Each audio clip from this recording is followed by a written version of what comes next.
Hi, I'm Dr. Anup TM, Associate Professor, Department of Medical Oncology, Regional Cancer Center, Trivandrum. The abstract is CCTGMA 32 Phase 3 randomized double-blind placebo-controlled adjuvant trial of metformin versus placebo in early breast cancer, results of primary efficacy analysis.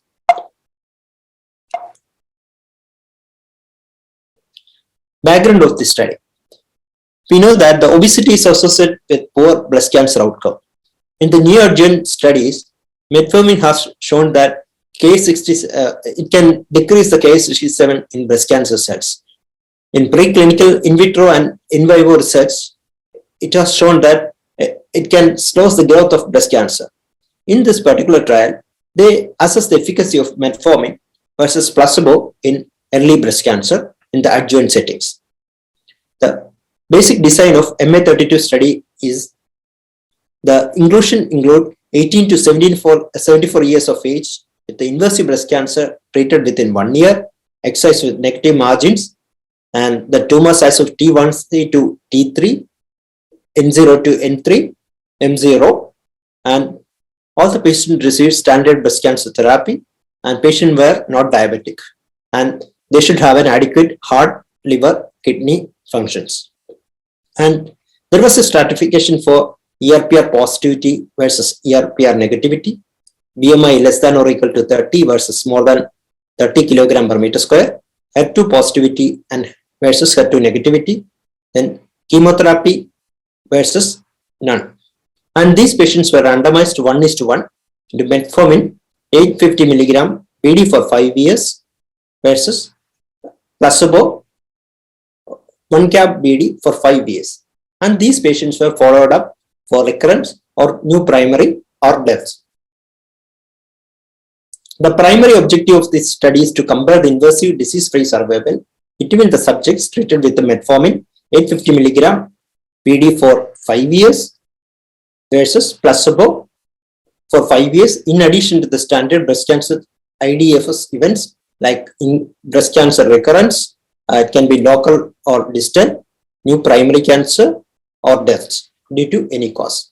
The secondary objectives were other breast cancer outcome like overall survival, distant disease-free survival, breast cancer-free interval, contralateral breast cancer, or new onset of diabetes mellitus or cardiovascular hospitalization or death, or adverse events more than grade 3, then BMI and calculating circulating metabolic factors.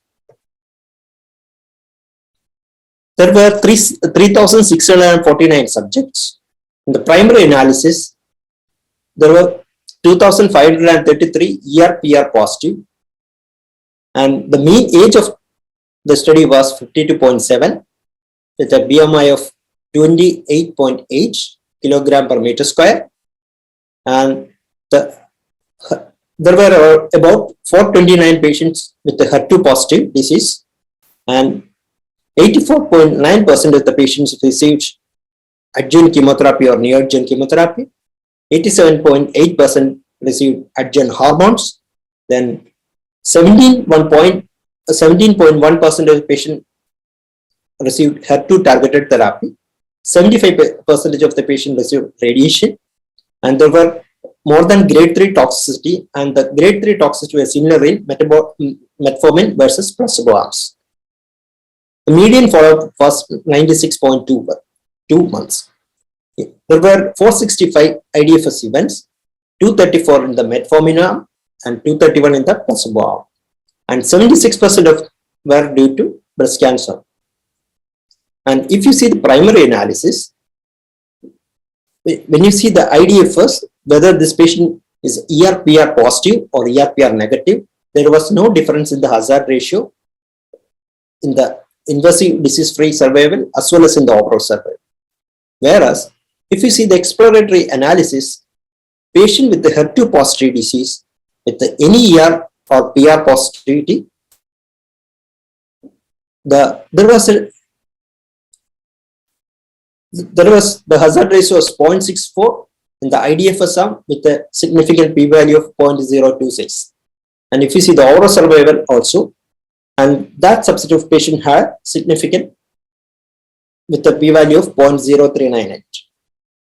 And in ERPR positive breast cancer, hazard ratios were similar for breast cancer free index, distal relapse-free survival, as well as breast cancer specific survival. And another interesting thing was that patients with at least one C allele of a pre-specified ATM associated RS11212617 SNP experienced a high PCR rates than those without this C allele in HER2 population stratified by SNP.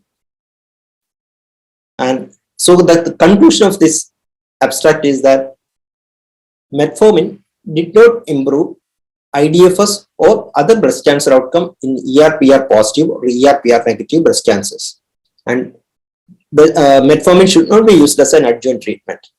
And in the exploratory findings suggesting a beneficial effect of metformin on IDFS as well as in the overall survival, notably in patients with at least one C allele of RS11212617 SNP, and this needs further investigation. Thank you. And the take-home message from this trial is metformin should not be used as an adjuvant in breast cancer. My next abstract is UNIRAD, a UCBG randomized double-blind phase 3 international trial evaluating the addition of everolimus to adjuvant hormone therapy in women with high-risk HR-positive, HER2-negative primary breast cancer. mTOR pathway activation is the main reason for hormone resistance. And we have mTOR inhibitor everolimus in combination with the hormone therapy, which has been shown to have an improvement in the PFS for advanced HR-positive, HER2-negative breast cancer, which was previously treated with the aromatase inhibitors. And recently, we have results of adjuvant CDK inhibitors in the early breast cancer studies, which has shown an improvement in the IDFS. And just like the Monarch E clinical trial, we have this UNIRAD trial.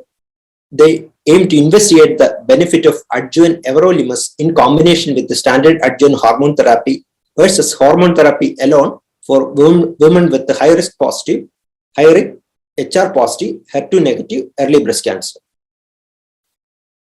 The study design is patient with the HR positive, HER2-negative early breast cancer with the high-risk features like any T size with more than or equal to 4 lymph node positivity, or positive lymph node after neoadjuvant chemotherapy or hormone therapy, or more than 1 node positivity with the EP clinical score more than 3.3. And these patients should have received up to 4 years of adjuvant hormones. And there was a stratification for this for like tamoxifen versus aromatase inhibitors, previous adjuvant versus neoadjuvant chemotherapy or hormone therapy, PR positivity or PR negativity, or duration of the hormone less than 3 years or more than 3 years, then more than or equal to 4 node positive, or and more than 1 node positive after neoadjuvant chemotherapy or hormone therapy, versus more than 1 node positive with the EP clinical score of more than 3.3.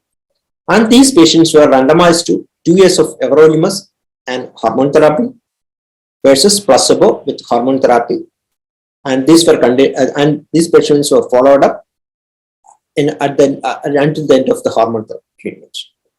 And if you see the patient characteristics in this study, the median age was 54, and most of the patients were postmenopausal age group, and PT2 size was the most common. It was around 50 percentage, and most of the patients are more than or equal to 4 lymph node positivity. That comes around 52 percentage, and 85% of the patients were hormone positive. And if you see the primary endpoint, which is IDFS, at 36 months of DFS, there was no much difference in the outcome. with a similar hazard ratio. And if you see the secondary endpoint, like metastasis-free survival as well as the overall survival, there was no much difference in the hazard ratios. And if you see the pre-planned IDFS subgroup analysis, and most of the subgroups favors placebo, or only patient with the tamoxifen had favors towards the everolimus group. And if you see the drug discontinuation rates also, the discontinuation was more common in everolimus arm. It was around 50% of the patients. And if you see the safety analysis, the toxicity was more common in the everolimus hormone treatment arm, and most common toxicities were rash as well as the mucositis. And rash, it was grade 1 in everolimus arm, that was the most common. It was around 22.2%, whereas mucositis was grade 2, and all other toxicities like fatigue, hyperglycemia, thrombotic events, hypertriglyceridemia, all these were similar. And if you see the pneumonitis, it was higher in everolimus arm. The conclusion of this trial is patient with the high risk early breast cancer, everolimus given in combination with the adjuvant hormone did not improve DFS compared with the hormone therapy alone. As acceptability was a concern, with the 50% of the patients stopped taking everolimus before the study completion due to toxicities. Follow-up will continue to evaluate the long-term outcomes. So my conclusion from this trial are, one is this is a negative trial, it's an underpowered trial, and the trial stopped early for futility at first interim analysis, and they could achieve only 51% of the IDFS, and it was stopped when 64 patients was recruited. And next question is, could the results change over the time? I don't think, because these patients had an adequate follow-up. My other question is, as the trial answered the question, this is also unclear due to dose reduction, and most of the patients stopped taking everolimus.